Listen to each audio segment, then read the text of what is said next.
Good evening and welcome to the CDR Round 7. It takes us to the Autodromo Enzo Idino Ferrari at Imola in the region of Emilia-Romagna in the country of Italy. I'm Tom Kent in the country box and we are raring to go for qualifying 1. We'll be losing the slowest 5 drivers at the end of this session. We've got some reserves that have been called in for this evening, so we will run through them whilst we wait for some cars to head out on circuit.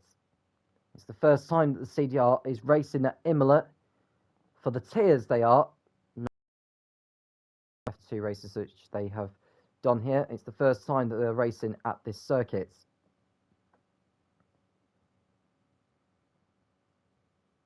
I believe it's the first time anyway, unless someone wants to correct me.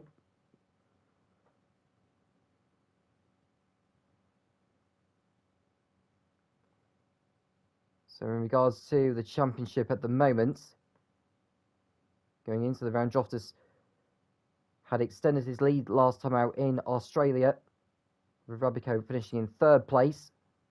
Droftus's lead at the top is now 22 points over Rabico, with Bruges and Kelvin another 28 points worse off. So it's a wet qualifying session for Q1 anyway. So we hope to see the conditions improve in Q2 and Q3, who knows? But it's full wet conditions for the drivers. And in terms of who is being called in for who tonight, well, we've got Magnus Ferk in the Red Bull, as well as Dark Inferno, both of them replacing Kelvin and Hamster, with JJ Lasso in the Mercedes in place of Noodles. And we've got Irish Gary being called in. I think he's now a full-time driver. He's in the Alpine. It was previously Flicks in the Alpine, but for some reason he's not able to make it any more of the races. He may have dropped down to reserve or something, or maybe dropped down to tier 2, who knows. But we're starting to see some cars heading out on circuit now. Here's MDG, who finished 2nd a week ago in Melbourne. And the lights at the rear tyres, got to be careful, doesn't overcook them and get some wheel spin. Where can he find the grip on this racetrack? Imola, that has played host to Formula 1 29 times. This year will mark the 30th, as the Imola circuit will be hosting the Emilia-Romagna Grand Prix on April the 24th. Round 4 of the championship. It's the round before Formula 1 goes to Miami for the first time, which is exciting. But going on about Imola, it first hosted a Formula 1 race back in 1980 when it substituted for Monza as host of the Italian Grand Prix. And because the event was a success that time, Italy was given the approval to host 2 races once Monza came back onto the calendar from 1981, and Imola hosted what people will remember as the San Marino Grand Prix. Imola does have its history, most infamously what happened in 1994 with the tragic deaths of Roland Ratzenberger and Ayrton Senna. Imola continued to host Formula 1 races until 2006, after it came off the calendar. And it wasn't until 2020 when Formula 1 arrived back here for the Emilia-Romagna Grand Prix in response to what's been going on in the COVID-19 pandemic. So it hosted a race on November the 1st, 2020, and then it hosted again the following April.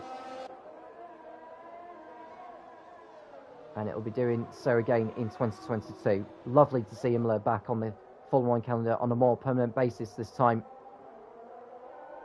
So it'll be hosting its 30th Formula 1 World Championship Grand Prix event. In regards to the CDR though, cars are on circuit. There's MDG, who's just invalidated his lap time. So he'll be backing off, and that allows Sinix to go through. He's on the intermediates, is Sinix. Now, I wonder who else is on the intermediates. We've got Colin on intermediates, Scotty on intermediates, Gary on intermediates. So we'll stay with Sinix, who is coming towards the double left-hander of Rivatsa. Turns into the right-hander, and Red Dog has crashed out on circuit, so he'll start the race from the back of the grid. He's knocked out of Q1 anyway. Sinix over the line. It's a 125.8, and that's enough to put him to the top, albeit as the first driver to post that time. Joftis has gone second on the full wets on a 127.9. And looking to see who else is crossing over the line. We have got a Mercedes about to cross over the line. I think that's Colin, who's on intermediates. It's just starting the lap now. We've got an Alfa Romeo next behind. Martin, who's going over the line, 127.9 on the full wets. Albi's made a mistake somewhere, so this is going to be an unrepresentative time. Jai Hu goes second on a 127.0. Big Boy third on a 127.2. So Joftis is pushed down to fourth place. Got the AlphaTauri coming through next.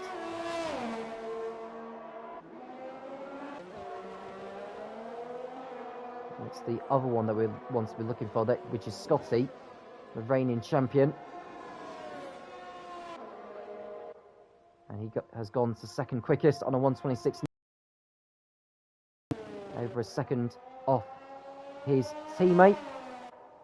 And we're seeing more drivers heading over the line now. It's going to very, very busy circuit. Sinix coming back into the pit lane. Dark Inferno has crashed out on circuit. And embarrassingly on, well, it looks like he's done it on the pit straight. We'll just go to Gary there. Yeah, he's dropped it on the exit of Rivatsa. So that's his session done, because he's crashed out. Had he retired in the pits, he would have been fine, but not on circuit, unfortunately. Colin goes top with a 125.2. So it looks to be that the intermediates are the tyres to be on at this stage. There's just under 12 minutes remaining, so there's plenty of time for drivers to get into the pits, get a set of intermediates on and back out again. And there's Bruges, who is on full wet. Now the rain seems to be easing. These are definitely intermediate conditions. I could just tell by the way that the track is developing. Bruges entering Rivatsa. Now, does he carry on and complete this lap, or does he come into the pits? He goes on to complete this lap. Bruges only 12th with that time. MDG started the lap on the intermediates. We'll go to Lato, who's just gone fifth fastest on the intermediates for a 126.5, which is not too bad, but bearing in mind that the track is going to be evolving as we speak. And if it does continue to evolve and the track dries out, we could be seeing a few drivers on the slicks as Gary goes over the line for a 124.8.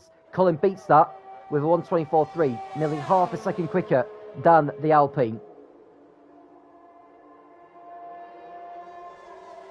And we'll go to MDG next, because I think he's on a flying light. Well, Bruges is as well, but MDG is on the intermediates.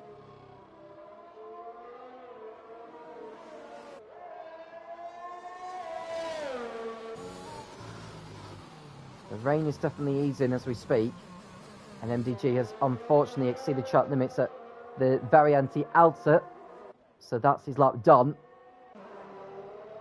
Bruges, meanwhile, is aiming for a better lap. I didn't see what his second sector time was like,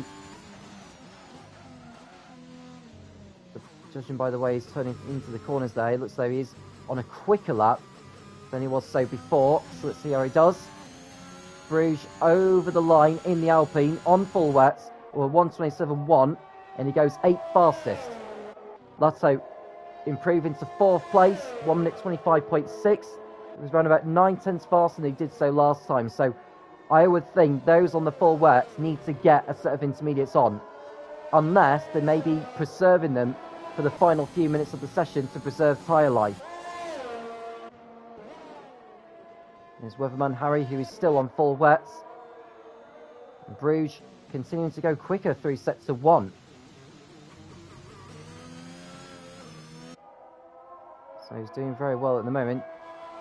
And Scotty, I believe, has gone third fastest. We've got an Alfa Romeo who had a lackluster time in Australia 7 days ago.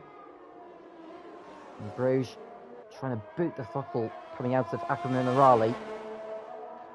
He's a quarter of a second down by sector 2. And Mferk has gone 8th fastest with a 1:27.1 in the Red Bull.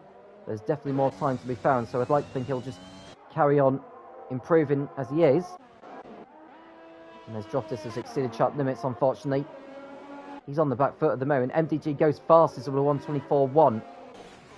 And I think Joftis exceeded track limits at Vatsa as well, and could that ruin his lap here? No, he's gone over the line. That would have put him second fastest had it not been for the invalidation, but he'll have to go around again and complete another lap. So Martin in the Alfa Romeo, currently 15th fastest, the driver at risk. Gary goes top with 1:23.7. The track is definitely improving as we speak. Colin goes top with 1:23.4, so lap times are coming down. Now, is Martin finding enough time? We've just seen Emfer improve into 5th on a 1:25.1, going in front of Lato and Sinix. Martin exiting Ravazza, heading over the line, and it's going to be a 1:24.6, goes 5th. Albi has started a flying lap also on the intermediates in the other Alfa Romeo. There's MDG coming round. Now this is not to determine who starts at the front, it's to decide who is going to be the bottom 5 at the end of the session. That will make up those positions for the grid. We know Red Dog and Dark Inferno won't be going any further.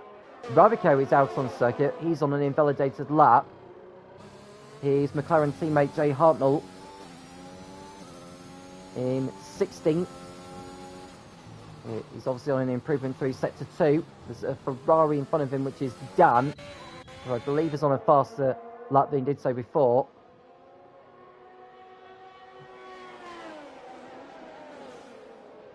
Well, Dan currently 13th. Hartnell, almost like he's chasing him there. These two are about to improve from what they set on the intermediates. Dan goes 9th on a 1:25.0, displaced by Jay Hartnell, who goes 9th. So that pushes Albi into the drop zone. He's coming through towards Ravazza now with 6 minutes to go.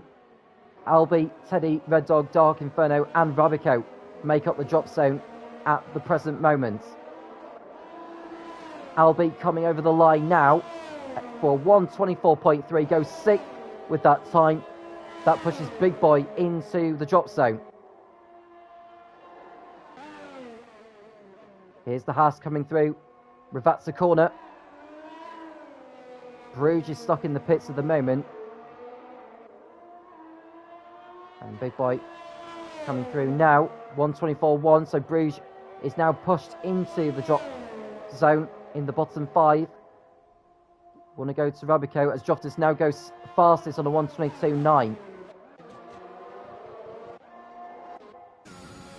And it's still raining at the moment, so it's obviously not going to be time for dry tyres. And looks so Big Boy has crashed out on the exit of Tamburello. So his qualifying session, I'm afraid, is over. So we could be losing 6 drivers at the end of the session. Rabico goes up to 6th place with his first time lap on in this session. He didn't do a lap on the full wets. I'm going to go to Teddy Henke next in the Aston Martin. He's just started his flying lap on the intermediates.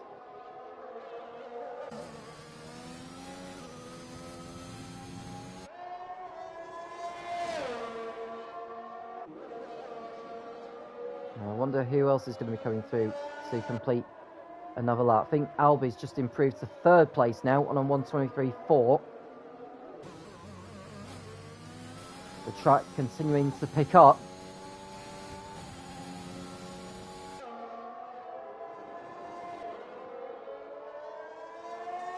And Albi has unfortunately crashed out on the exit of Tamburello as well, so his qualifying session has come to an end prematurely.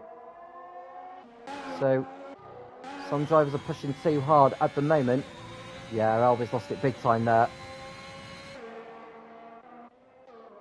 Go back to Teddy, who's exiting Variante Alta, currently 18th because he's not set a lap time at all.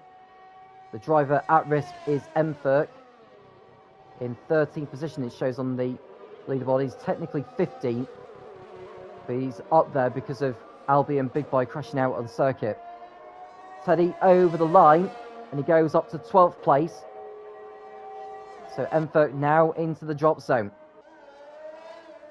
There's Harry coming through in the Aston Martin. He needs to find an improvement. This is his first time lap on the intermediates. 1:24.1, good enough to put him in P7. We'll go to Bruges next in the Alpine. He's at Piratella. So Teddy's now pushed back into the drop zone as a result of Harry getting himself out there. Martin up to 11th in the Alfa Romeo. Pushes Hartnell down to 13th and the driver at risk. Bruges, who went into this round 4th in the driver's standings, or tied for 3rd with Calvin, but with Calvin's win, he's ahead of him on countback. Bruges over the line for 1:23.5. He goes 3rd fastest. Hartnell pushes, is now pushed into the drop zone with over 2 minutes remaining. There's Teddy in the Aston Martin coming through. On for an improvement. Up to 12th he goes. Lotto now in the drop zone. He's just started a flying lap. So this could be his last chance. There's Martin, who is the next driver at risk. He needs to find an improvement. He's improving through sector 2.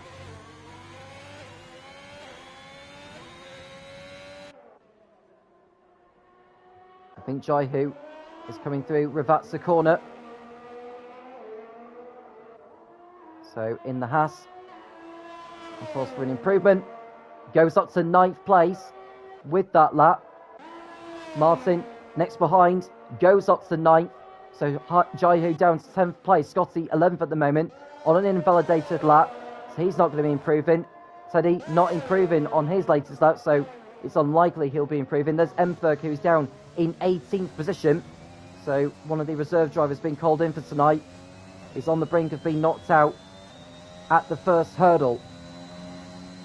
And he didn't improve on this lap either, so he's got one more shot at it to get through into Q2. There is Lotto in the Mercedes coming through. It's not a big improvement he's set in, and he hasn't improved this time. So Lotto in 16th place, on the brink of being knocked out. And Robico has retired from the session, but that's through the pit lane, not on circuit. So he's safely through into Q2, no problem. There's Harry, who's definitely on for an improvement, coming out of Ravazza. Over the line he comes. It's a 1:23.7. He's up to 6th. So Teddy is not on an improvement through sector 1, so he's on the brink of being knocked out at this rate. Lotto improving through sector 1. There's Scotty, who's running in 12th place. The checker flag has fallen now, so anyone on a fast lap can complete it. And Colin goes top with a 1:22.7. MDG 3rd on a 1:23.2. And Gary over the line for 6th fastest. Scotty is currently 12th, now goes up to 7th with 1:23.6. So Martin down to 11th place, Jaihu down to 12th. Teddy improving through sector 2. Lotto is coming round the last corner now, or the last proper corner, before he heads over the line. Does Lato get out of the bottom 5? Yes, he does. Teddy has been pushed into the drop zone and now needs an improvement to get himself out of there. Goes over the line, does improve his time, but he's been knocked out. Not good enough there for Teddy. Out of qualifying. Hartnell needs to find a huge amount of time. He does improve his time. Only good enough for 17th though. He's eliminated at the end of Q1, as is Mferk. So at the end of Q1, we lose 7 drivers because of Albie and Big Boy, who did set lap times good enough to get them into the top 15, but because they've crashed out on circuit, they are out of qualifying. Joining them are Teddy, Jay Hartnell, Mferk, Red Dog, and Dark Inferno.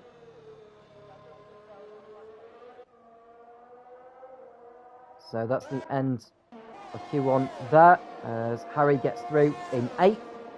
Good job there from him.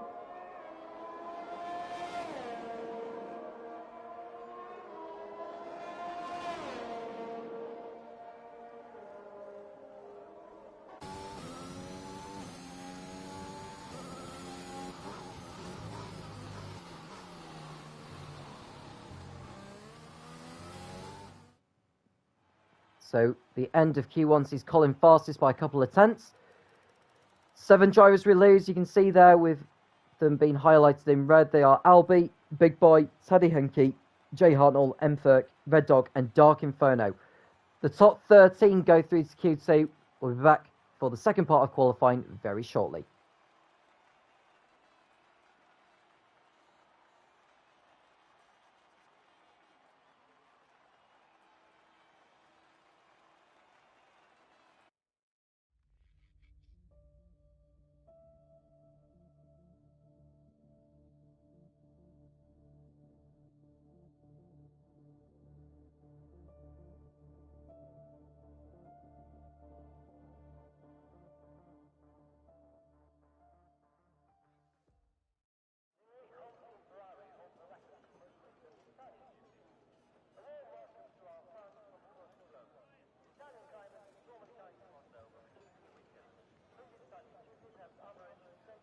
The rain may still be coming down, but we are still set for an interesting Q2 session. We'll lose the slowest 3 drivers at the end of this one, unless we get any more drivers that crash out on circuit and join in with them.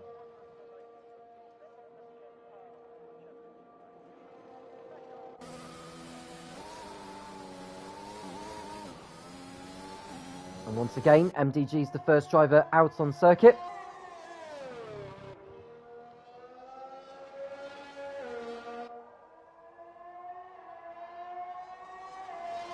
We've got an AlphaTauri on circuit as well. That is Cynix and the Ferrari of Droftus. We've got the Mercedes cars of Colin and Lato joining them. There's an Alfa Romeo as well, making its way out of the pits.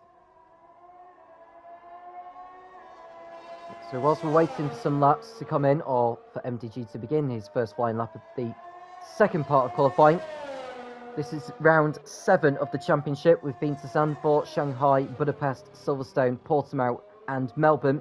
Today is Imola, and next week we'll be at Interlagos, and by the time that race is done, we'll be halfway through the campaign.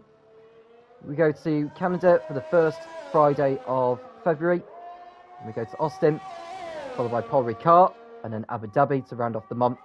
And then the final quadruplet of races, we are going to Azerbaijan, Barcelona, Bahrain, and then the season finale will be at the Suzuka circuit in Japan on the 25th of February for Tiers 1 and 2. The Tier 3 race will be on the Sunday on the 27th for them. Of course, recently the CDR had started a Formula 2 campaign. They've done a few rounds so far. They've competed in Portimao and most recently in Melbourne. So if you are involved in that, or you know your friends that are involved in it, then do give it a watch as they compete on Monday night. It's a very interesting championship. And here's MDG, who's on a fast lap now. 11 of the 13 drivers are on circuit. Jaihu and Rabico are the only drivers stuck in the pits.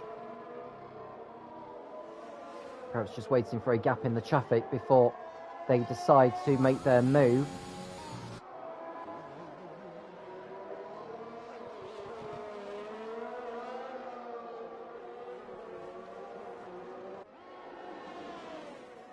And then MDG in the Williams. He's coming round to complete his first time lap. The fastest was a 1:22.4, I believe. MDG posting a 1:23.3. He sets the first lap time of Q2. Let's see how the others are getting on. I think Droftis is on a flying lap. There he is, look, in the Ferrari. He's coming through, and he goes top by only 0.07 of a second. So not quick by a long way. So Colin is next in the Mercedes, and it's a 1:23.6. That's only good enough to put him third. His teammates coming through. That's Leto, fourth fastest for him. You can see there Jaihu making his way out of the pit lane, staying out of everyone's way. So MDG, I think, is not on a fast lap, so come away from him. This is Gary. He's set some good lap times in Q1. Only fourth so far, though, on 1:24.0. And the rain seems to have stopped, so I think the inevitable is about to happen. We're going to be seeing slicks very shortly. Rabico's just come out on circuit on a set of intermediates, so he'll be looking to get a fast lap time on the board. Got just over 10 minutes remaining, so there's plenty of time actually for the drivers to make the switch. I just wonder how each driver has set up their car for qualifying and for the race, because part Ferme rules do apply once the cars do leave the garages at the start of Q1. Droftis goes fastest with a 1:23.1. Now it's vitally important that the drivers don't blink too early. There's plenty of time to go yet. As Martin goes over the line in the Alfa Romeo, 1:24.2 for him, only good enough for ninth fastest. And Colin is about to start another lap by the looks of it.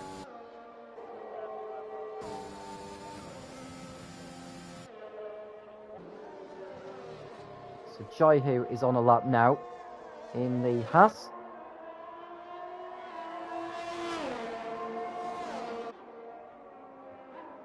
Through the Villeneuve S, or the Villeneuve chicane, I should say.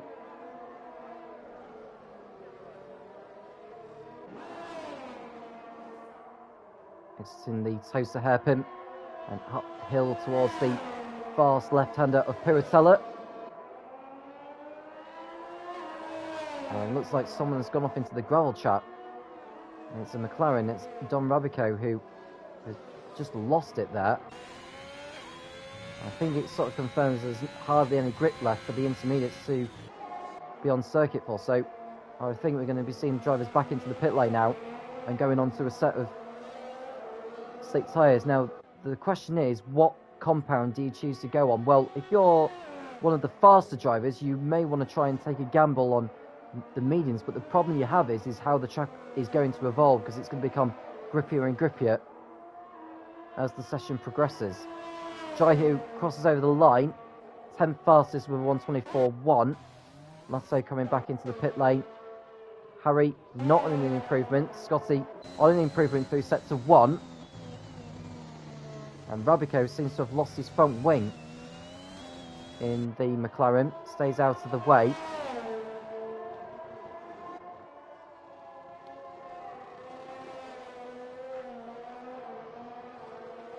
So Scotty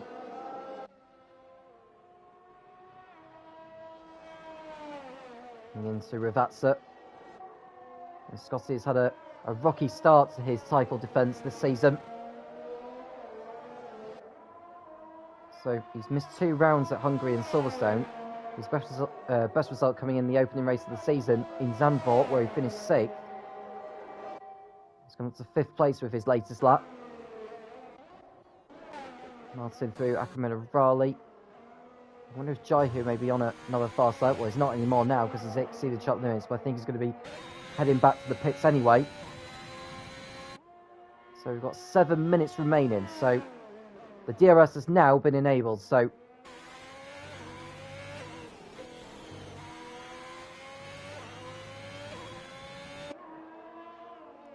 it's not going to be too long before we see drivers on slicks. None of them are out on slicks just yet. I think they may decide to wait until the closing minutes when the track does improve.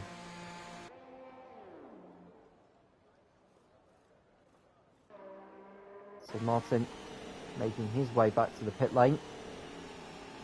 Out of fuel pretty much.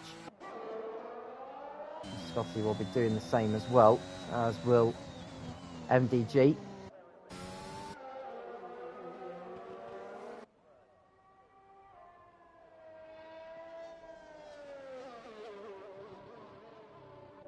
So I would say for a few minutes the drivers will remain in the garages until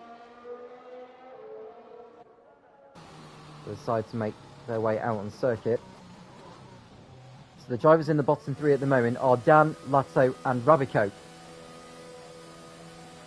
Now if it's going to be a dry race, or a dry start to the Emilia-Romagna Grand Prix in T1 in the CDR, those making it into Q3 will be starting the race on the same set of slicks as they had set their fastest Q2 time on. And it's inevitable that they'll be going through on slicks because, you know, the lap times around Imola are much quicker on the slicks than they are on the intermediates. And we've got a Mercedes heading out now. That is Lato. So he's not hanging around. He wants to get a fast lap time on the board, on the slicks. The only problem he's going to have is when he comes round to start his lap, how much traffic is he going to be facing?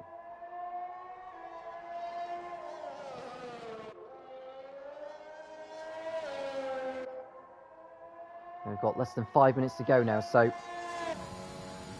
Lato knows he's got plenty of time.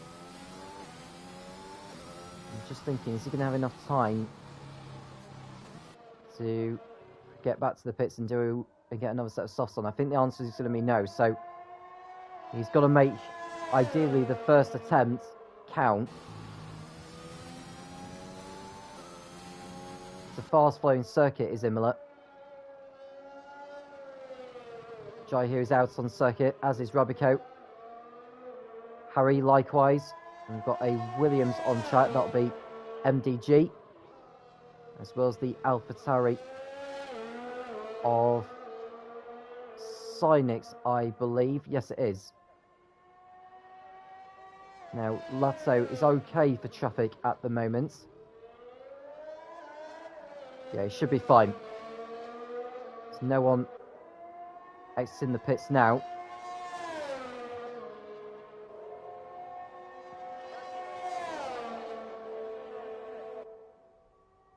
So Lato begins a flying lap, approaching Tamburello. Nicely done through that. Through sector 1. It's just on the exit of the chicane where the sector beam is. 24/7 through there, nicely done. He ran wide on the exit of Tosa, but luckily his lap time is still valid as we speak.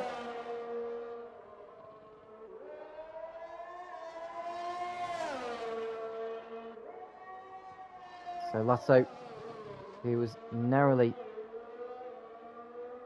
getting through at the end of Q1, could be facing a similar task here to narrowly get through into Q3.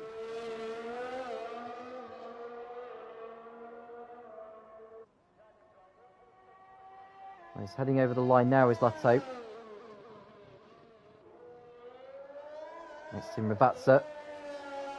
Now he's got time to recharge the battery and go again if he wants to. He's heading over the line now for 1 minute 16.2. So that's at least something. Rabico has exceeded track limits, unfortunately, so he'll have to go round again. MDG is about to complete his lap, I believe. No, it's not.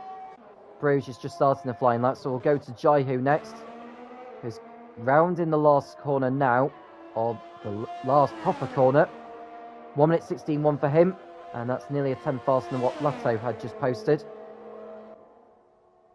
And Dan has just started the flying lap now.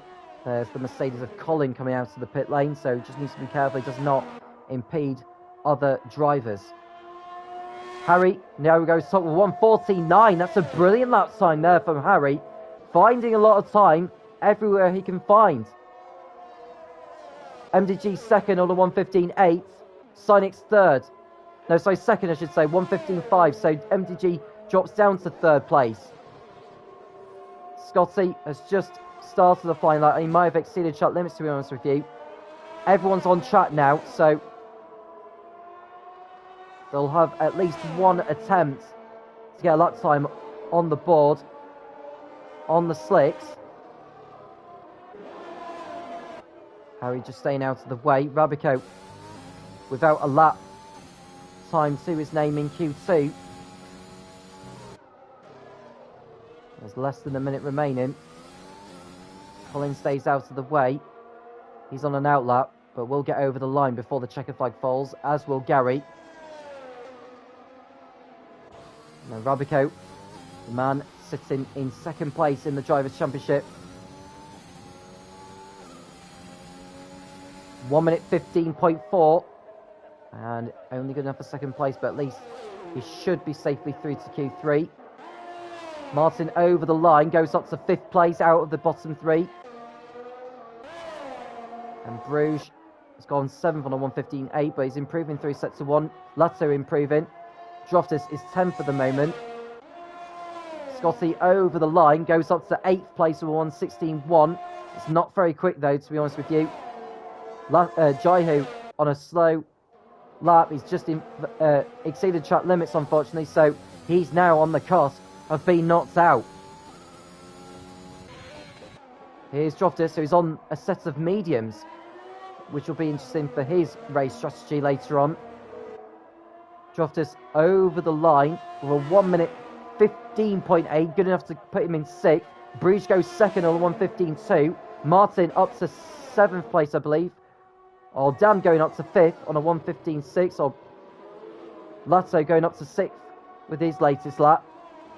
Scotty on the brink. Jaihu is now knocked out of qualifying, unfortunately. Colin exiting Ravatsa. He needs to find an improvement, a massive improvement, and this lap time is good enough to put him in second place. So Scotty now in the drop zone, but he is improving through sector 2. Gary is not going to be going through, unfortunately. He's exceeded track limits. His lap time wouldn't have been good and quick enough anyway, but he's now out of qualifying. Scotty could knock MDG out of qualifying here with this lap. Goes 7th fastest. MDG in the pits, out of qualifying. So MDG, who finished second last week in Melbourne, is knocked out in Q2. So the slowest 3 drivers that we lose at the end of Q2 are MDG, Jaihu and Gary. The only driver getting through on the mediums is Droftus. He only just got through by 1/100th of a second. Came close to another Q2 exit, the Droftus, so did very, very well to avoid that kind of embarrassment again.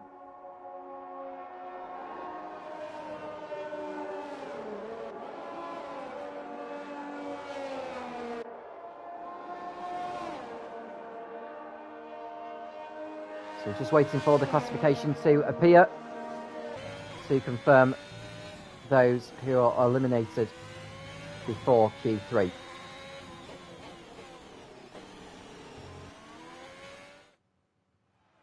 So there they are in red. Gary did not set a lap time on the slicks. He would have done, but exceeded track limits. Jaihu also knocked out, as did MDG. Droftus is through on the mediums. We've got one more parts of qualifying to come in Q3 to see who will be on pole position for the Emilia-Romagna Grand Prix in Tier 1 in the CDR. We'll be back in a moment.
Here we go for the final part, and we've got Scotty heading out on circuit instead of MDG because MDG was knocked out in Q2. There's going to be plenty of activity on circuit. Now, considering that drivers had gone out on a set of their first set of slicks in Q2, they've got an extra set of tyres of which they could possibly use for the final part of qualifying if they wanted to. And a lot of them are doing that right now. I'll do 2 runs and save a set of soft compound tyres for the race.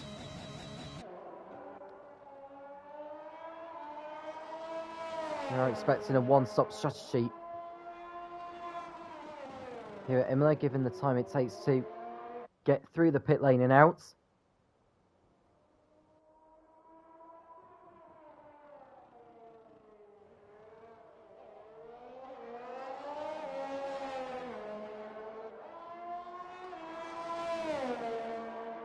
So 9 out of the 10 cars are on circuit. Colin, the only driver stuck in the pit lane, he's obviously going to be waiting for that crucial gap in the traffic. But Scotty starts a lap now. He's in need of a strong performance here. As far as the championship is concerned, that only includes the full-time drivers. Scotty's currently sitting in 16th position with 22 points to his name. 82 off the top. He's hardly going to be fighting for the championship this season, to be honest with you. He's just too far behind. So it's just about getting as good a result as possible.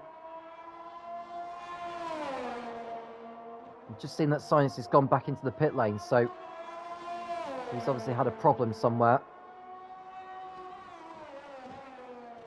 No such problems for his teammate, though, who's coming towards the Variante Alta. 50.2 he has set there, which is not the quickest we've seen. He's exceeded track limits there, so we'll come away from him. We'll go to Martin next, who's also exceeded track limits. So a couple of drivers pushing a bit too hard too soon, by the looks of it. We'll go to Droftus. Is it Droftus? No, it's Dan. I believe he's going to be the first driver to actually post the time.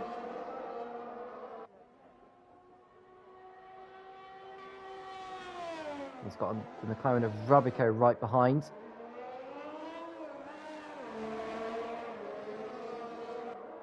Here they come then. Dan over the line for 1:15.6. Rabico beats that with a 1:15.3. So first blood going to Rabico so far. Lato, a number of percentages at that time. Harry goes fastest though. 1:15.2. Not as quick as what he posted in Q2, but still good enough to put him on provisional pole at the present moment. Droftus over the line for Ferrari. Only good enough for third, so a couple of tenths away from pole position for the Ferrari driver.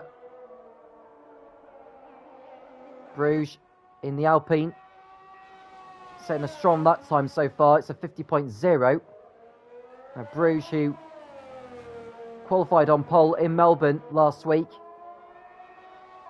This latest puts him to provisional point by 7 thousandths of a second. So Bruges doing a fine job there. Scotty goes fourth with 1:15.3. So he's obviously found some time. We'll go to Lato next, who is on a faster lap time than what he posted on his unrepresentative lap.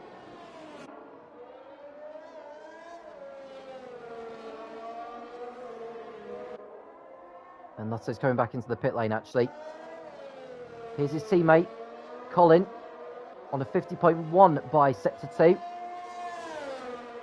1:15.0 puts him fastest of all. So Colin finding a lot of time to put himself up there. And Rabico does not improve on his lap, so he's going for another lap on the soft compound tyres that he's on. Obviously burnt a little bit of fuel on the first run and on his cool down lap. And he's going again. And I want to be aiming for a good first sector, run about in the 23 range. So 24.3. He's a 10th up from before so far. Scotty not on a fast lap. Dan improving through sector 1. There is Sinex, who's yet to set a lap time. He's coming towards Rivatsa now. Martin's just starting a flying lap in the Alfa Romeo. Sinex coming through over the line then. 1:15.2, good enough to put him onto the second row in 4th place. Now Dan is next behind, who's coming round to complete a fast lap, which is a 1:15.1. Goes onto the front row with that. Less than a 10th away from pole position. Colin coming back into the pit lane. We'll want to go to Rabico next because he is on an improvement. 1:15.0, good enough to put into the front row. Over 100th away from Colin. Very, very close lap times. We'll go to Martin next, who's coming through Acque Minerale. It was a 24.4 by sector 1. He wants to be ideally in the high 49s or low 50s. He's in the low 50s, but he's at least a couple of tenths away from the time he should be producing if he is to be in the running for pole position. 5 minutes to go in qualifying. Martin coming out of Rivatsa. Here he comes then. 1:15.6, only good enough for 9th. So Martin losing a lot of time on that lap. Sinex coming back into the pit lane. Dan not on a fast lap, neither is Rabico. So the next driver is going to be starting a lap is going to be Lato in the Mercedes. He's done well to get into Q3. He hasn't quite produced the pace that's going to see him be in the running for pole position unless he can find something on this lap, which has just started now.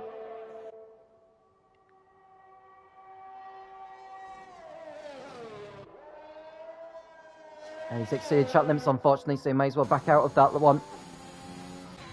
No point pushing. And Martin will be making his way back to the pits. Scotty, meanwhile, is out on circuit now, preparing for what could well be his final run. Now he's expected to get over the line with about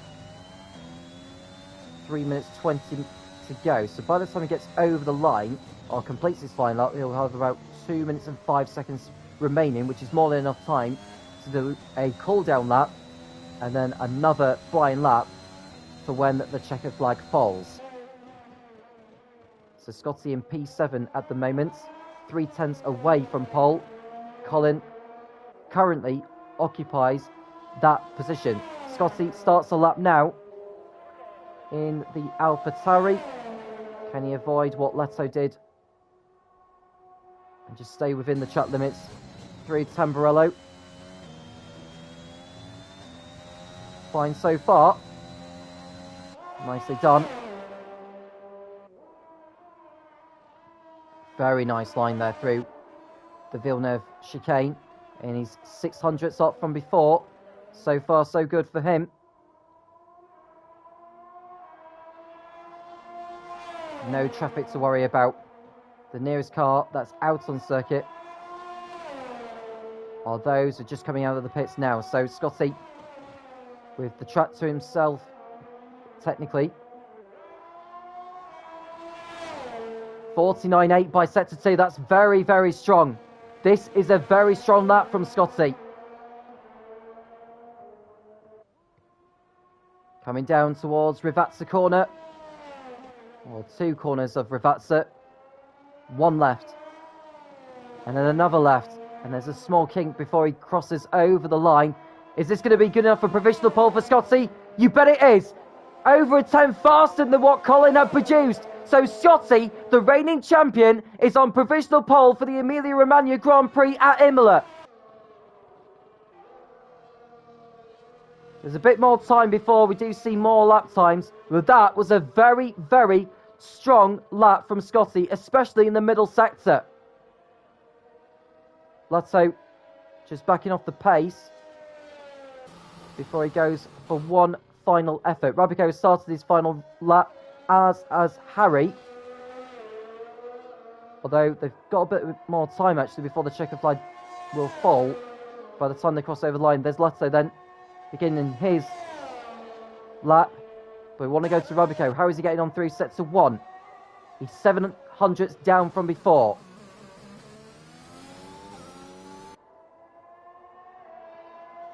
He's probably got a bit more fuel left by the time he's completed this lap before the checker flag falls. So don't think that this will be Rabico's last chance here. It's in Acrominaroli coming through sector 2 now. It's a 49.9. Scotty continues to go quicker. So 1:14.8 is an improvement for Scotty. So he's now 2/10 clear of everyone else. Rabico coming towards Rivazza corner. Keeps his car within the track limits. Boots it out of the Rivazza complexion. And now he goes to provisional pole. So Rabico on a 1:14.6 goes to provisional pole. How is Harry getting on in the Aston Martin? Not very well, actually. He's coming around to start his final run anyway, as is Dan. And Droftus should just get over the line in time in the Ferrari. And he is so. So Droftus is very much in the running. But look at that. He's over 7 tenths away from pole. Is the championship leader. We want to go to Synix next. Improves to 5th place in the AlphaTauri. That's the highest he'll end up. Bruges into the pits in 6th place. So he's not going to be improving. Lazzo retiring on circuit. So he's not going to be improving on 9th. Here is Martin, currently 10th. Is he finding enough time through sector 3?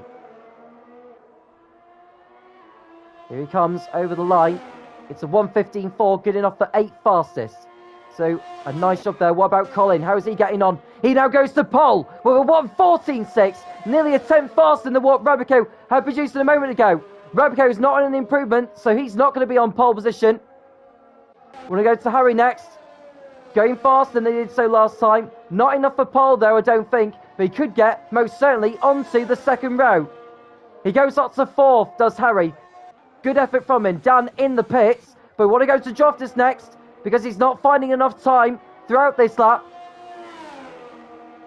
Goes to 3rd place with a 1:14.8. So Droftus will start on the second row. But it is Colin who is going to be on pole position in the Mercedes here at Imola.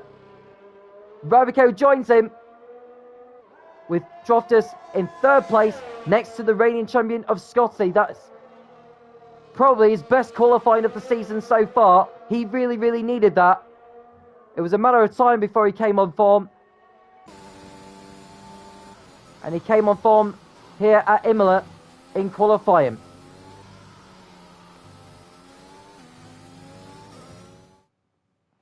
So Colin on pole position with Rabico alongside. Then it's Droftus and Scotty on the second row with Harry in 5th ahead of Dan on row 3. Then it's Synix and Bruges in 7th and 8th. Martin and Leto complete the top 10. A very close qualifying session. Now we go on to the race. 32 laps lie ahead of the drivers. We're back very shortly for the race.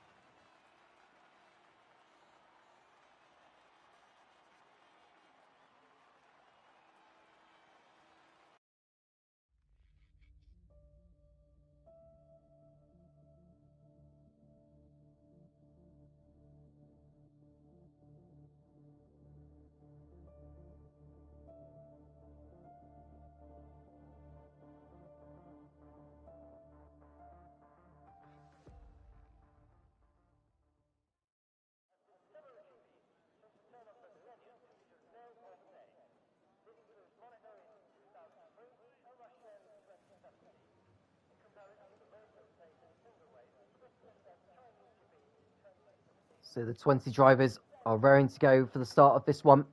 I'm sure they are all looking forward to it. And I'm not sure whether we are going to see a formation now. So this is an opportunity to see the grid. So there's Colin and Rabico line up on the front row with Joftis and Scotty alongside. Then we've got Harry and Dan on row 3, followed by Sonics and Bruges, Martin and Leto running out the top 10. MDG and Jai, who are next behind in 11th and 12th, ahead of Gary and Albie. Big Boy and Teddy are alongside in 15th and 16th on the 8th row. Jay Hartnell and M. Thurk on row 9, ahead of Red Dog and Inferno, who are starting at the back. We've got 4 drivers starting on the mediums. They are Droftis, MDG, Teddy, and Dark. All the others are starting on the soft. So we are expecting a one-stop strategy for this race.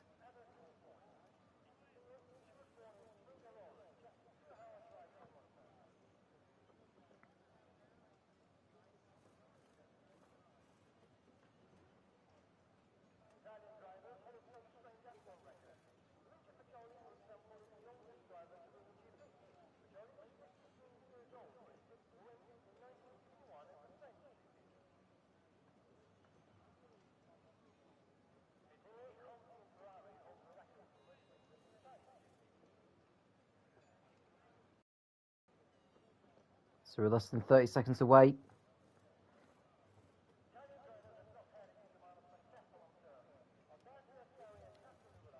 I'd like to think we're going to be maybe going for a formation up. Once the 5 lights do illuminate, that's when I'll know when the start of the race is going to be.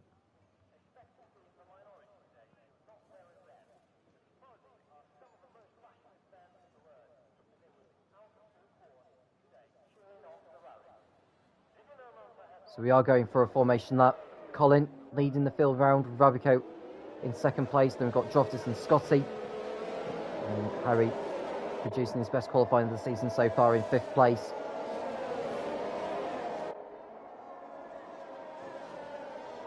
I think the weather conditions is going to be dry throughout the race. So plenty to look forward to in this one. And it looks to be that Jaihu, Albie and Big Boy are going on to the hards. Teddy, Jay Hartnell and Dark are on the mediums, as well as Joftis. So a lot of drivers are going to go very long here with their tyres. Can they make them last, though? That's the only thing.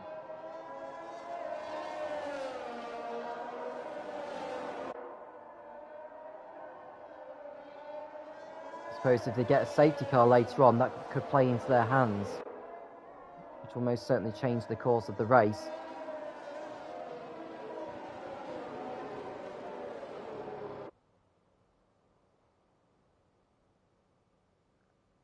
And hello to those who have tuned in. A very warm welcome to you. We're here for round 7 of season 3 in the CDR. The tier 2 race is happening right now, in case you want to watch that as well as this one.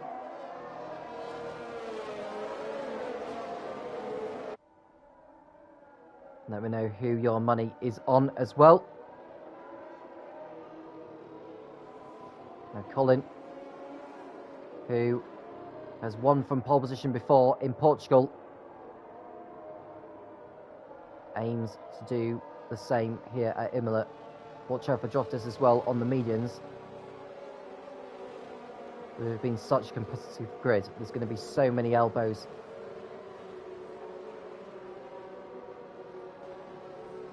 So many elbows are going to be getting out by the drivers.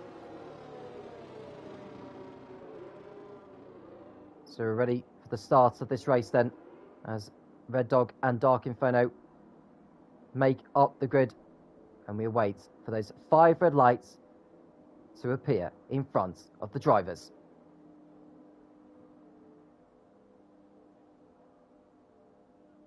We seem to be getting a lobby update at the moment, but here we go then. The 5 red lights are on. When they go out, we'll be racing at Imola. It's lights out, and away we go. Colin gets off to a fantastic start. Likewise with Ravico, who's going to be alongside him as they come through the kink. And now to the first braking zone of Tamborough they come. Side by side they go. Colin on the inside, Ravico on the outside. Ravico takes the lead of the race coming out of Tamborello. Colin has to stay behind the McLaren as Rabico takes the lead at the front.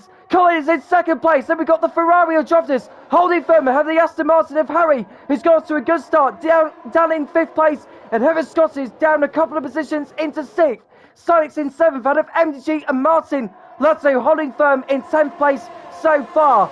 Rabico getting out to a flyer ahead of the Mercedes.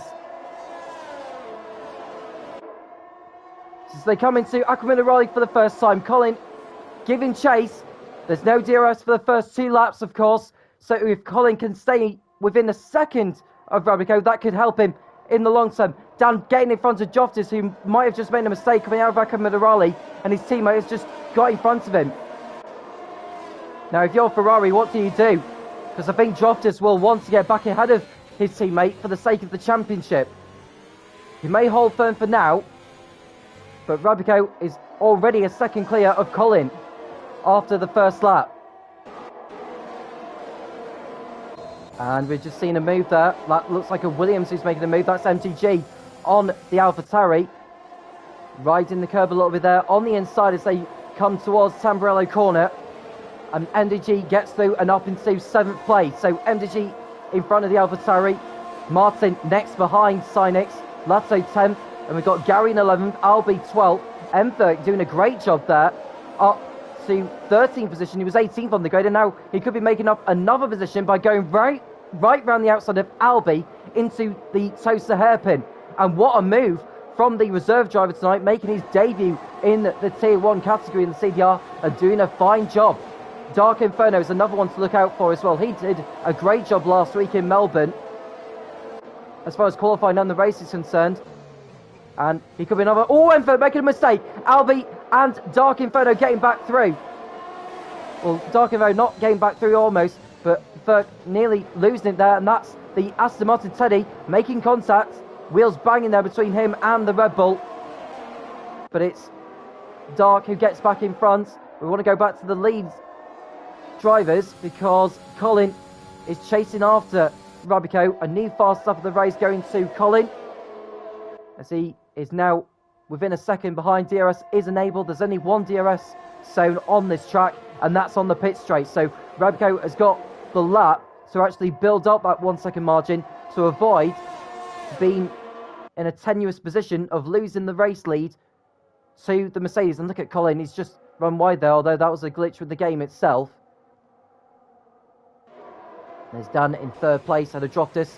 We expect Droftis to be having a stint at the front once we start seeing those on the soft compound lose grip lap by lap, to the point which Droftis will have more in hand to actually make a move.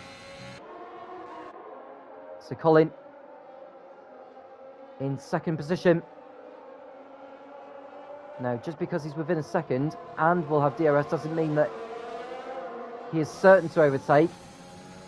Lasso getting in front of Sinitz now for 9th place. And no one ducking into the pits after the first couple of laps for damage or anything like that. So the field behaving themselves.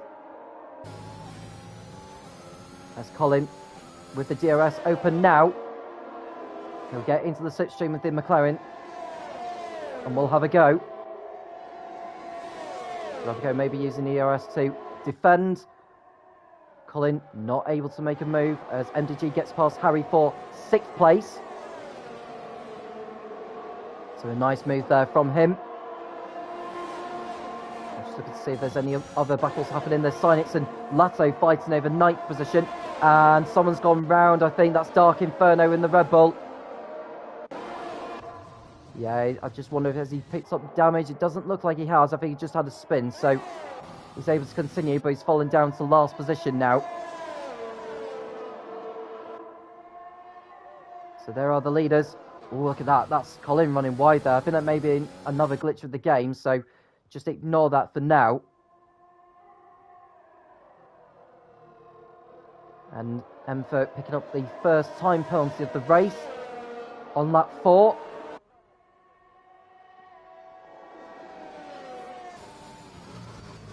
Colin behind Rabico as Emfer gets past Gary for 11th place briefly. And there's Colin looking to go after Rabico. MDG with a new fastest lap. Colin is closer this time than he did so last time around, but he's still not able to have a go on the McLaren on this occasion. Martin has just got past Harry for 7th place, so Harry beginning to go backwards as Gary and Emfert fighting it out on circuit, and there's Sainz dropping back more positions. So Sainz, oh, he's right, he's right round, and he's made contact with the Alfa Romeo into the barrier. Goes the AlphaTauri. Luckily, he's able to continue, but that mistake won't do him any good whatsoever. Made contact with the Red Bull, and then the Alfa Romeo next behind. Sainz was very lucky to keep going, as Inferno will go through into 19th position, but Sainz will be making an early pit stop for sure.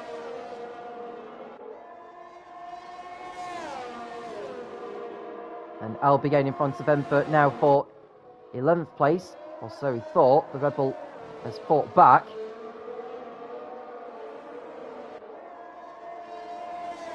Rabico continuing to lead.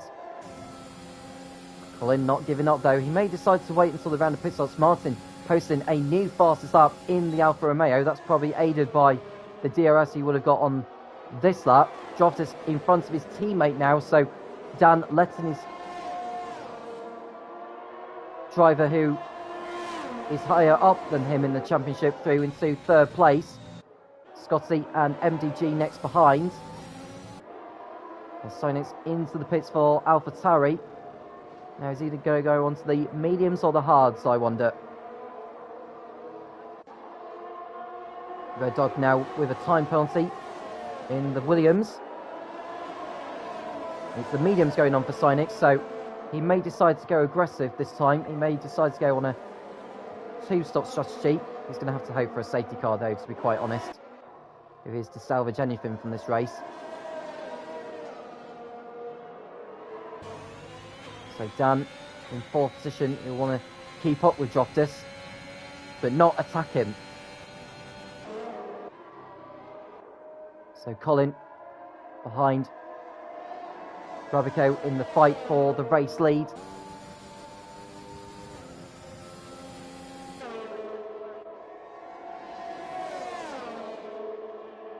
Does he go for it into turn 1? The answer is no. And Scotty giving Dan somewhat of a worry, but Dan needed to worry. And Gary passes Lato for 9th place. Gary fighting his way through the field. Further on, there's Bruges, who's down in 16th position. He had a dreadful start to the race. He's behind Jay Hartnell in 16th. There's the two Hasses. There's Emberg and Teddy fighting over 12th place. And it's Red Bull who's got in front.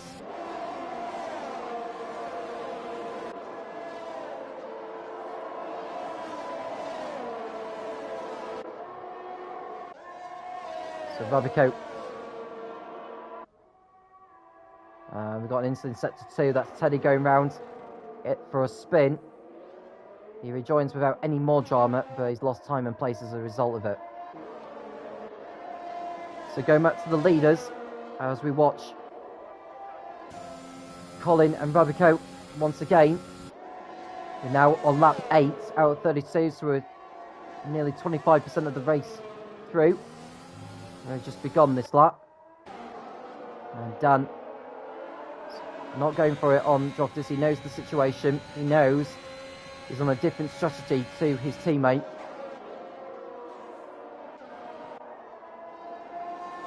So Gary in 9th, Lato 10, Albie, Emfert, Red Dog, Hartnell, and it looks like Bruges has lost the position to the Hasses, and he's fallen down to 17th position. So Bruges having a nightmare of a race so far. And it looks like Teddy's in the pits. Oh, he's crashed out on circuit, actually. So Teddy has dropped it. And now we've got a safety car. So that's good news for Sainz, who's at the back of the field. Now, this could be good news also for those on the soft compound, particularly the leaders of Rabico and Colin. So Teddy is the first retirement.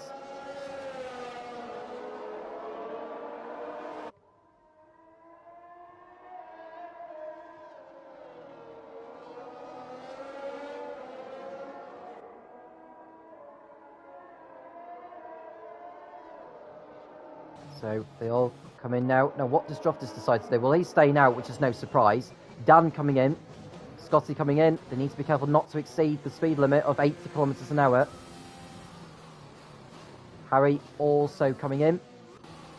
Gary Lato also coming in. I would expect Albie to stay out, though. Hartnell staying out also. And I don't think there's a single driver who started the race on the softs has stayed out. So there we are. So Jobs is in the lead of the race then. Albie second, ahead of Jay Hartnell and Big Boy. Rabico has rejoined in 5th place.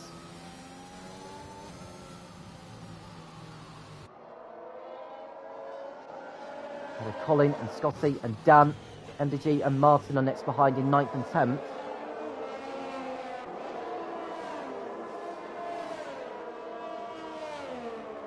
I expect the safety car to be stayed out there for a couple of laps.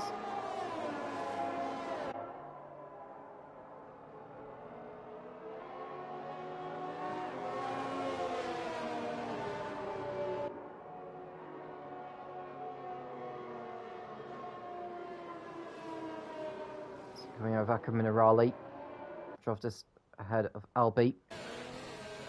But I would expect Albie to maybe actually have more tyre life left in him than the Ferrari. There's a mixture of strategies going on at the moment. Dan's gone on to another set of softs, so he will have to pit again before this race is over.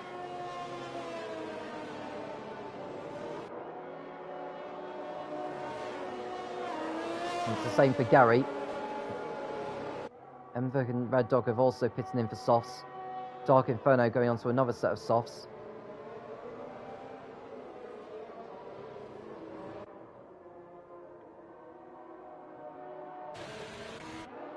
And Droftus will have to pit at some point in this one. Safety car goes around for another lap.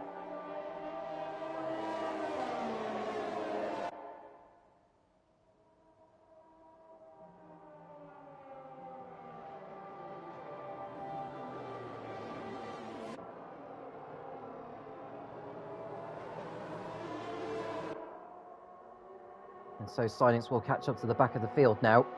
He can go to the end of the race if he wanted to.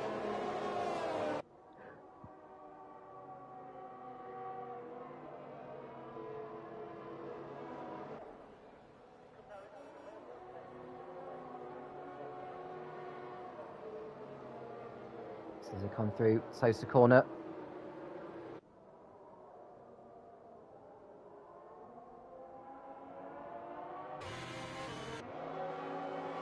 Now this is going to make for an interesting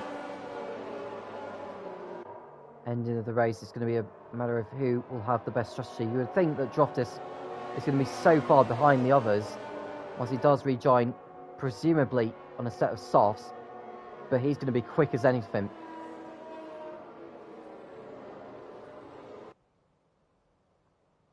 The top 15 score points in the CDR.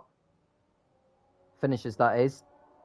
25 for a win, 20 for second, 16 for third, 13 for fourth, and right the way down to 15th.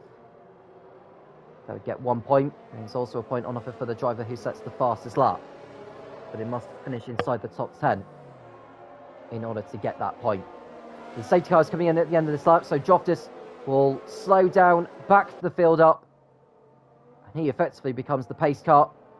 He goes when he's ready to do so. He can't just go and then slam on the brakes, because otherwise that is classed as brake testing, and he could be hit with a hefty punishment, but it's unlikely he'll be able to do that. He knows the rules when it comes to driving standards. We're back on the way then at Imola. Droftus leads the field over the line. Albie in second place, but watch out for those who've just pitted, including Rabico and Colin, who are on different tyre compounds. Colin into the slipstream of Rabico, approaching Tamburello. Colin does not go for it this time. Runs wide a little bit at Tamburello. He's got to watch for Scotty and Dan behind, who are on different compounds to what he's on. So Colin has got to keep those two behind ideally and keep up with Rabico if he's to challenge for the race victory. Latte with a time penalty for track limits. And Sinex is out of the race. He's crashed on the exit of the Villeneuve chicane. So his race has ended in retirement. Contact there between Big Boy and Rabico. Rabico got in front briefly. fighting back as they approach Aquamirali. He goes through. So Rabico through into 4th place. He's passed the first of those who have not pitted. There's no DRS for the first 2 laps of the restart.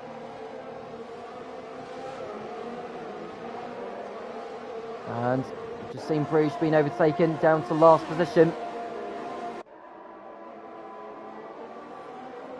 Rabico now going after his teammate Hartnell. May decide to let his teammate through and not hold him up. He may as well play the team game here. Taking a wide line. Now does he let his teammate through on... Yep, he's letting him through there, look. I thought it would happen. He needs to make sure he does not let the Haas through at the same time. And he does very well not to. So, Jay Hartnell playing the team game.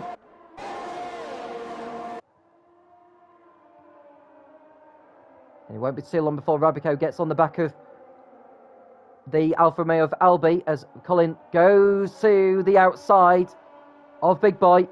And he's through into 5th place. Now it's the McLaren of Jay Hartnell next up. Colin cannot afford to lose any time stuck behind Rabico's McLaren teammate.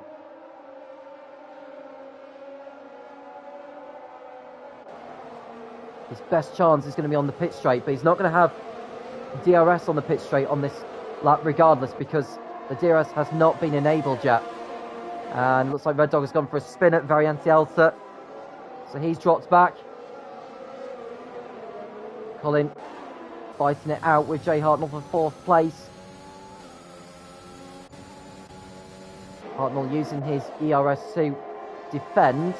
I don't think Colin's using that much ERS. He's obviously conserving that for next time around. Scotty on the inside of Big Boy.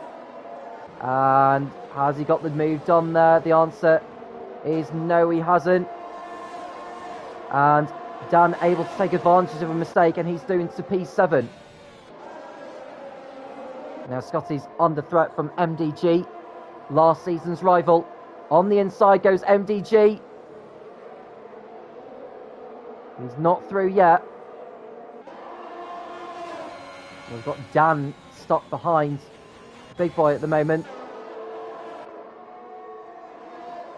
Now Rabico is right behind Albi. Colin right behind Hartnell. So Colin needs to get in front of the McLaren and go after Rabico. And MDG's out. MDG has crashed out on the exit of Aquaminerali, and the safety car is deployed again.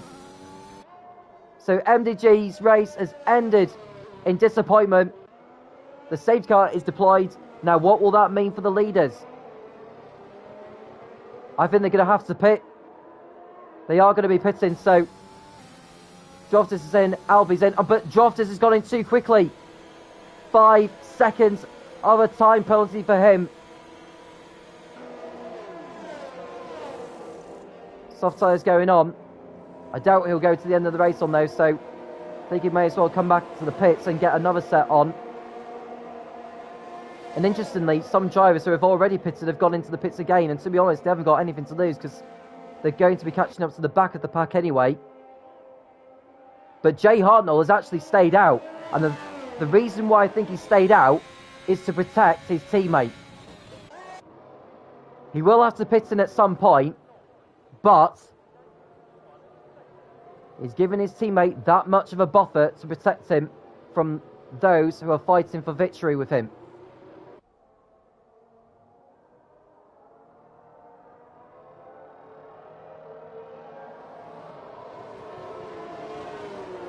So Dan is on the mediums now, so he can go to the end of the race on those. So MDG, the 3rd driver out of this race. This is the 2nd safety car period. We were racing for just less than 3 laps after the safety car went in last time.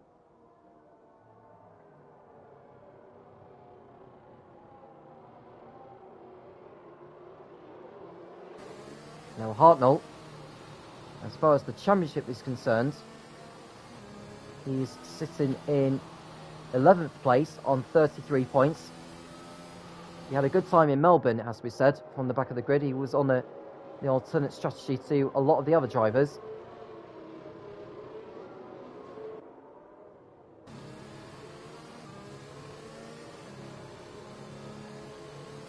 So Rabico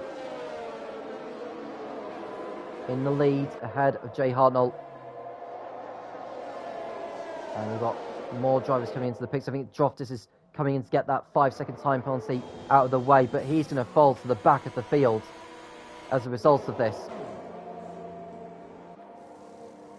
And Red Dog needing a new front wing also. So Droftis back out on a set of mediums now. Red Dog getting out in front of him, so Droftis will rejoin in 17th and last place.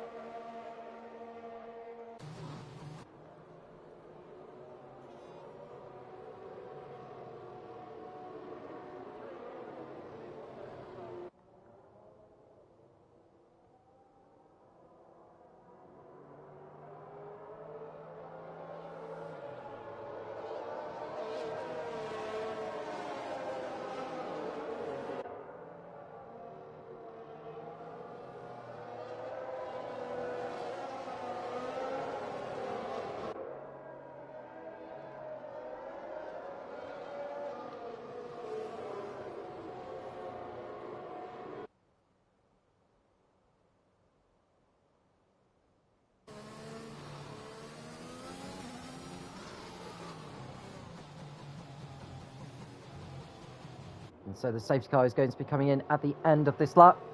So Rabico will dictate the pace and he'll go when he's ready to do so. Now Jay Hartnell may be behind him in second place, but he cannot exceed 10 car lengths behind him.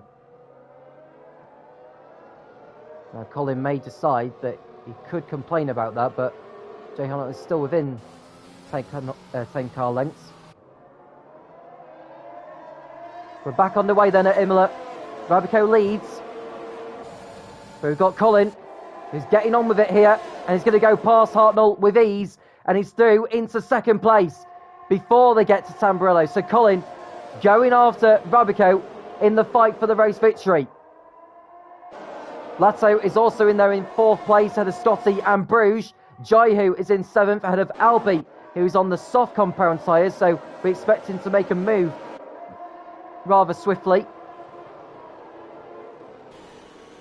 Thinks about a move to the outside. He may have a better exit out of Tosa, but he's still too far back to have a go. No DRS, of course, for the first 2 laps of the restart.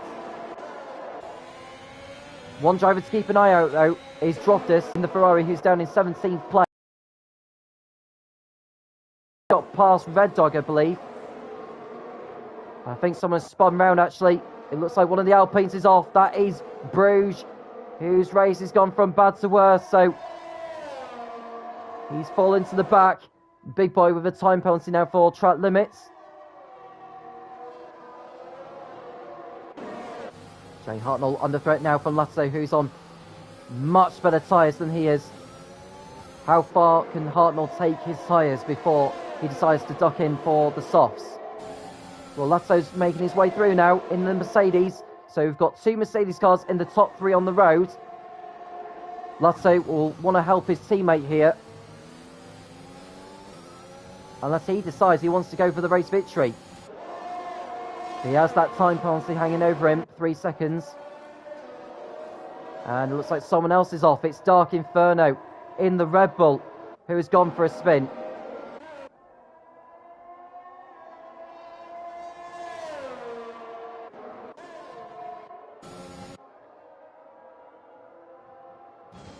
There's Hartnell ahead of Scotty, who's ahead of Albi, who's now in 6th place.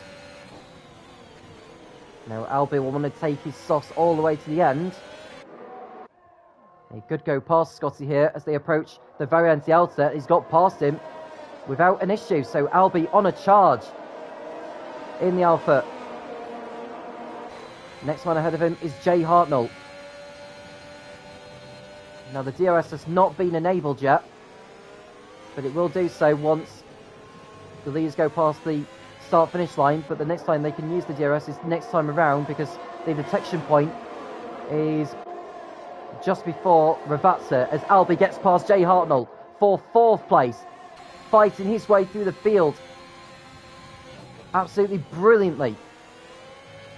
Lotto going wide over the sausage curves, and Albie's going to be closing on him in a flash.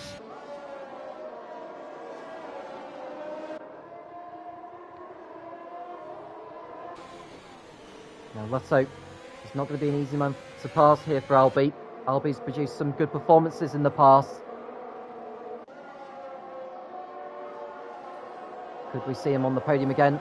Well, most certainly not going to be seeing Lotto at this rate, because he's just picked up another time penalty. Albie boots the throttle coming out of Akron and Raleigh, does not go for it into Variante Alta.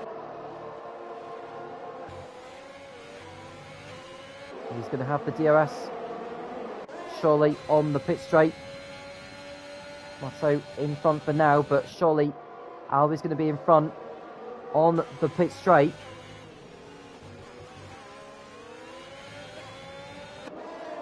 Here we go then, Albie with the DRS open.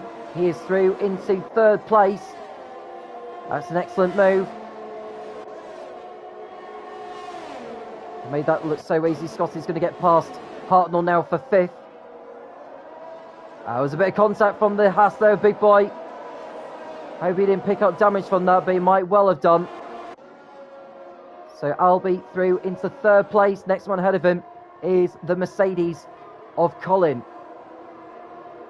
And looks like someone else has gone for a spin. That's Inferno off the track into the barrier. His front wing's gone. I just hope he keeps his driving standards in check. Oh, that's not good driving standards. No, I'm sorry, it's not. No, if he deliberately crashes that car, he's in big trouble. No, this is really silly now. This is really, really silly from him. No. Just get back on the track, mate, before you get yourself into any more trouble.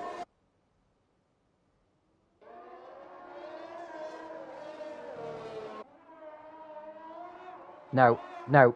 This is absolutely ridiculous now. He's taking the mickey. And is Albie close enough to have a go on Colin? DRS open, and Albie sails past the Mercedes and into 2nd place. Albie very much on fire now.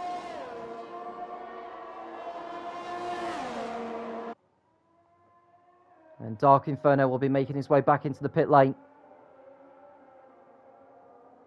And he'll be a lap down by the time he rejoins, so I don't know whether he'll just call it quits. Dan passes Hartnell for 7th. Hartnell really struggling, and Mferk's out. He's crashed where his teammate almost crashed a moment ago. Mferk goes no further. So his first race has ended in retirement.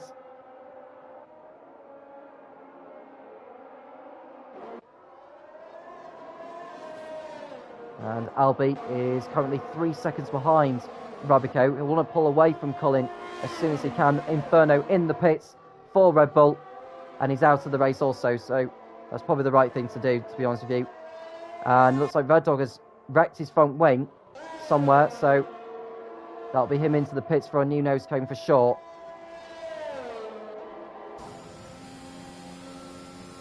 And Hartnell into the pits also. And it looks like Scotty's got past Lato as well for 4th place. Lato down to 5th place and beginning to struggle. He has that penalty hanging over him, remember. So Rabico's lead of 3 seconds is coming down now, because Albie on the soft compound is closing in on him. Jai here with a penalty now. Just bad news for him. Droftus is only in 12th place at the moment, so that's 4 championship points going his way.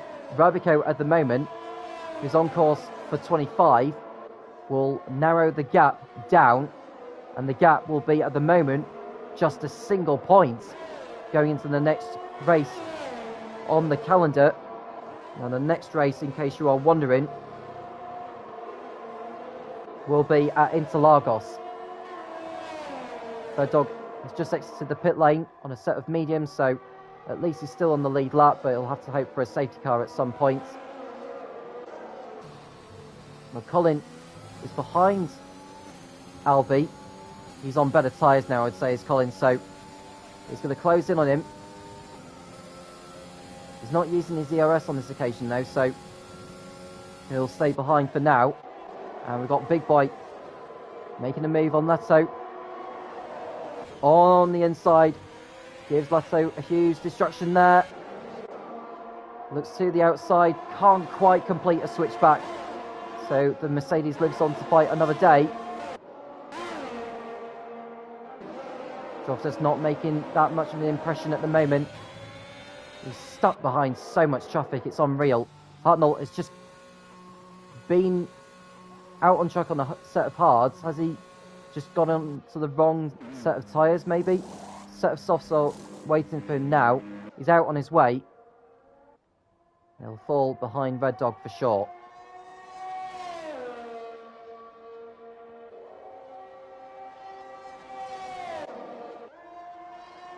So Rabico continuing to lead. There's Colin.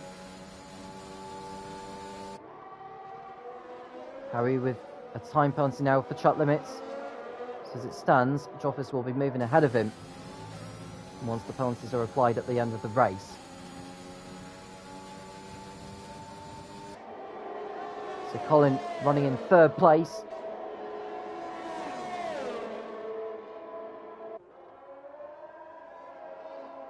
Can't quite make a move yet. Gary in front of Jaihu on the road. Into ninth.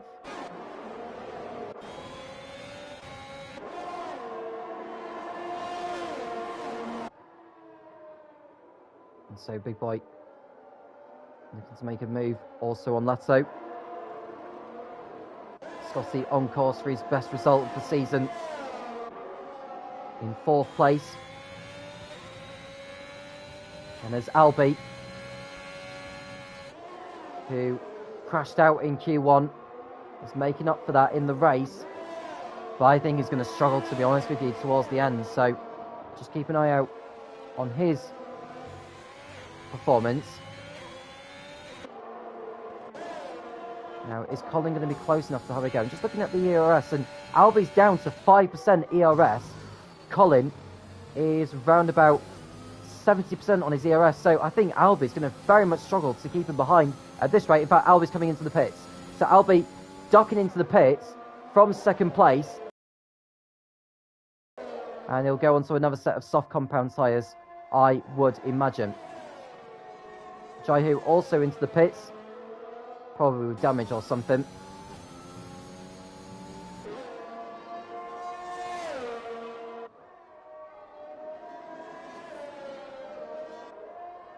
So Albie will rejoin behind Bruges. Is he going to make up all that time though in 9 laps?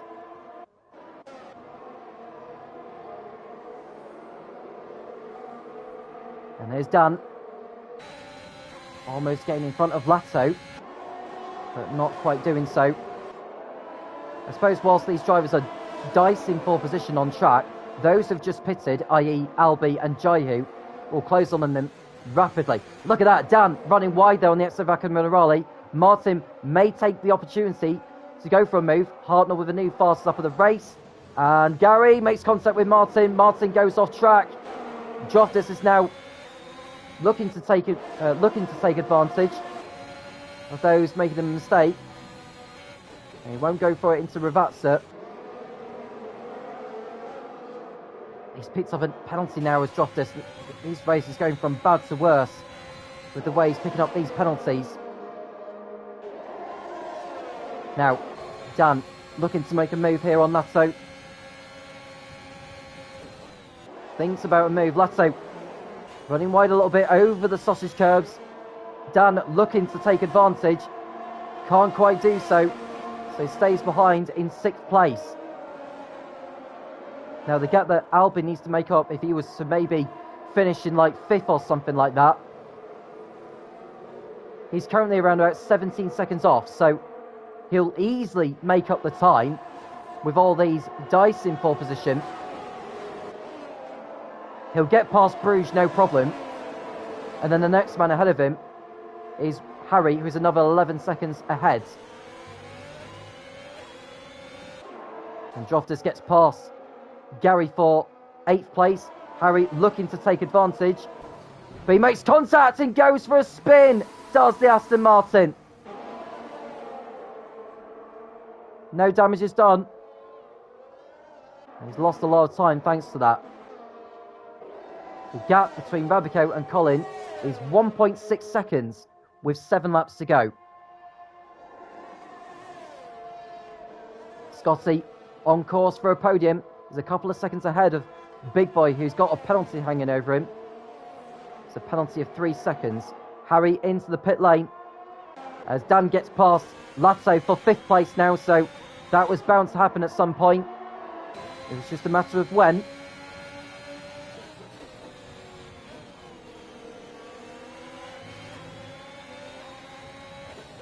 And that's Martin diving to the inside there of Lato. Can't quite make the move stick.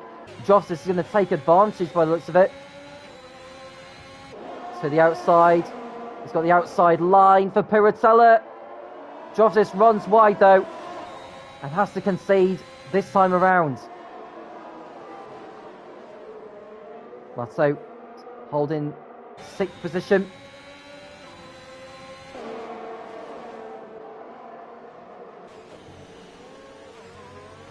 And Harry picking up a penalty. Lato also picking up a penalty. So Lato, at this rate, is going to fall out of the top 8.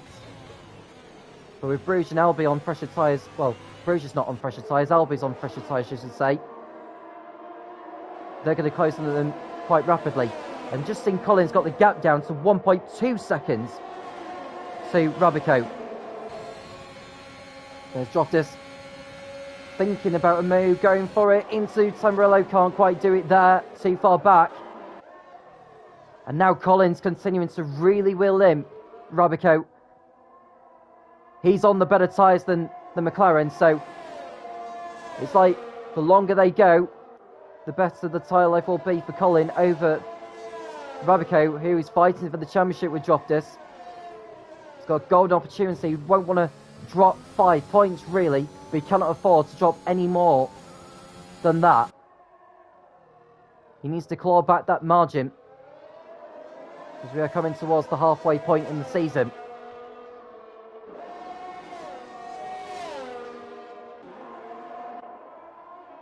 And that's Colin, who's now got the gap to 1 second. Was he within 1 second at the detection point though? That's the thing. And Bruges has gone for a spin on the Etzevac and Morali, so that will make Albi's life a lot easier.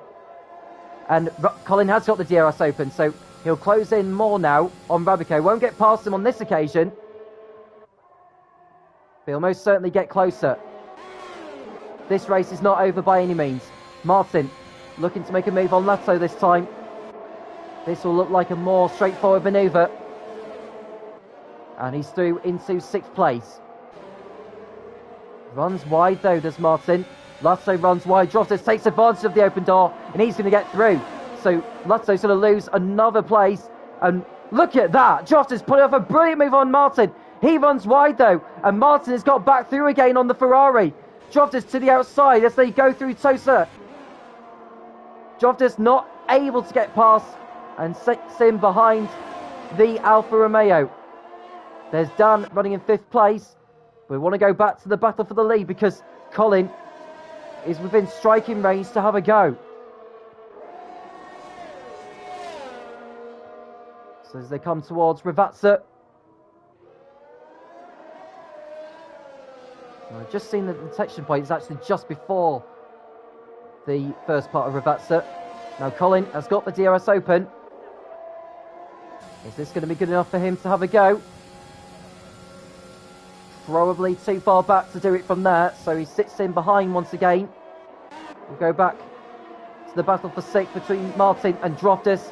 Joftis with the rear wing open, and he's through into 6th place. He has that penalty hanging over him though, so Joftis needs to go into damage limitation mode and start pulling away from these guys. The next one ahead of him is his teammate, who I think will allow him through no problem and perhaps hold up the field behind to give his teammate the gap he needs to keep hold of his position.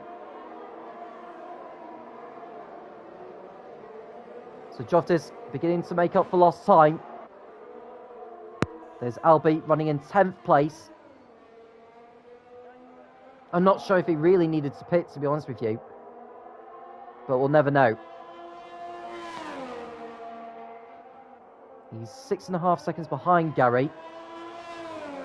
He'll be right behind the drivers ahead of him. In fact, some of those have got time penalties. So I think Albie could make up a few more positions. Joftis now with another time penalty.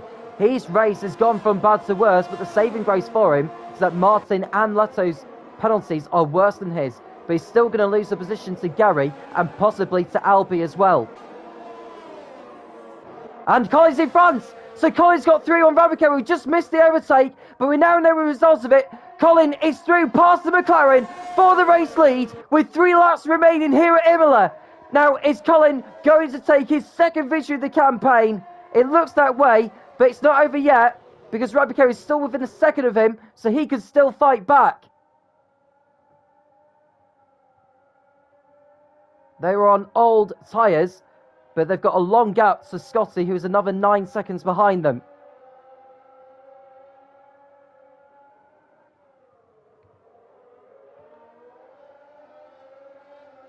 It's not over yet. The gap is half a second. I expect Rabico to fight back at this rate.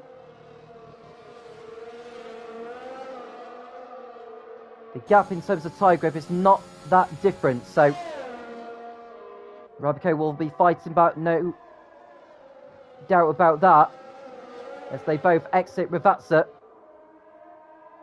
Rabico's exit wasn't particularly great, but at least he'll have the DRS open to stay in touch. We're now on lap 31, 2 laps remaining. Dan with a time penalty for track limits. There's his teammate who's about to go through on him. So Joftis about to leapfrog his teammate. No problem. So Dan, I would imagine, will drop back from him here.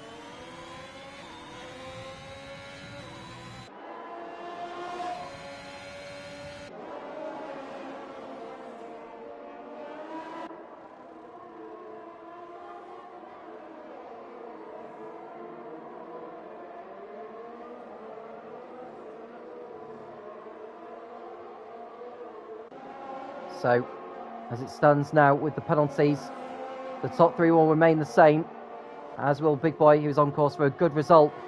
Joftis is in 5th position, but with Gary's penalty, he's just got past Leto actually as well, so Leto really, really struggling. He'll only lose 1 position as it stands. We want to go back to the lead because they are now starting the fight, and Rabico's dropped back horribly from Colin. So Colin's hold on the race win is looking more comfortable now. Rabico will just have to settle for 2nd place. And it looks as though the Joftis is, at the moment, is going to lose 2 positions. Big Boy's got past Scotty, albeit on the road. So if Scotty can stay within 3 seconds of the Haas, he'll go to the podium.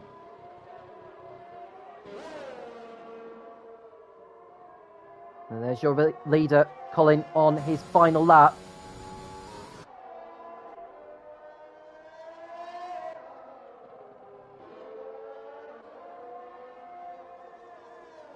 So it's been a brilliant drive from Colin, losing the lead at the start to Rabico, but he didn't give in. He's going to come through and take victory. So Colin coming towards Ravazza for the last time. It's going to be the 2nd win of the season for him. Here he comes then. Onto the straight. He wins the Emilia-Romagna Grand Prix. 2-1 in the CDR. Colin takes it for Mercedes. What a splendid performance from him. Rabico comes home in 2nd place. He at least closes in on his rival in the championship, Joftis. Big Boy drops to 4th behind Scotty, so Scotty goes to the podium ahead of the Haas. Dan in 5th, ahead of Gary. Joftis down to 7th place. Albie is 8th. Martin 9th. Lato is 10th. And it's Jaihu, who will be 11th, ahead of Bruges. Harry will be ahead of Hartnell, ahead of Red Dog.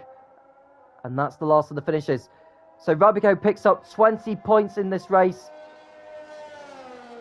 Joftis, who came home in 7th, picks up what I believe is only 9 points. So Rabico's closed in to 11 points now in the championship battle. But there's your race winner. It is Colin for Mercedes here at Imola. What a brilliant job from him. And that result has given him a chance in the championship.